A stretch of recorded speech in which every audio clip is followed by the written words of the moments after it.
J'étais jeune. J'étais avec des amis dans la rue. Nous avons décidé d'aller dans la forêt, voir cette maison abandonnée, que nos parents ne voulaient pas qu'on approche. Mais comme le mien était parti, on en a profité. On a commis la plus grosse erreur de notre vie. La nuit commençait à tomber. Lorsque nous sommes arrivés devant la maison, j'ai toqué. Un vieil homme d'environ 80 ans se tenait là. Il faisait peur. Il était habillé tout en noir. Il nous a fait signe de rentrer. C'est ce qu'on fit.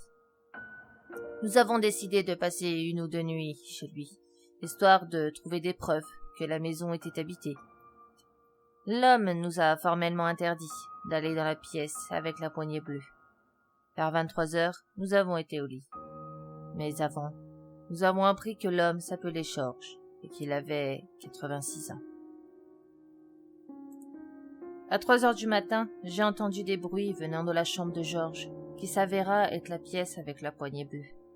Le vieil homme était pourtant parti à la chasse. Je n'y prêtais pas attention. Georges était veuf, sa femme était décédée 5 ans auparavant.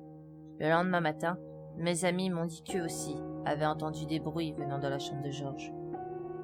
Nous avions dit à Georges que nous partirons. Lui retourna chasser. Dès qu'il eut fermé la porte, nous nous sommes précipités dans sa chambre. Nous avons ouvert la porte et nous sommes entrés. Et là, nous avons vu la pire chose de notre vie. Des squelettes gisaient partout. Soudain, Georges arriva. Il nous a vus, puis il nous fit signe de le suivre. Une arme pointée dans le dos, jusqu'à une porte cachée au fond de la pièce. Nous sommes rentrés, et nous y avons découvert une pierre tombale. Elle disait « Georges, 1740-1826 ». Georges était mort depuis 140 ans. Il nous a dit qu'il enlevait des enfants.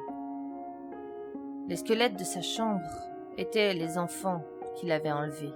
Georges était le fantôme d'un homme qui s'était mis à détester les enfants quand 2 jeunes ont tué sa femme. À sa mort, son âme est restée sur terre pour se venger. J'ai réussi à m'échapper, mais mes amis, eux, n'ont pas eu cette chance. Je me nomme Charlène, et je suis la dernière survivante de cette rencontre. Mes amis, eux, ont été tués. Maintenant, vous connaissez l'histoire du fantôme de Georges. Alors, n'approchez jamais cette maison, ou vous subirez le même sort.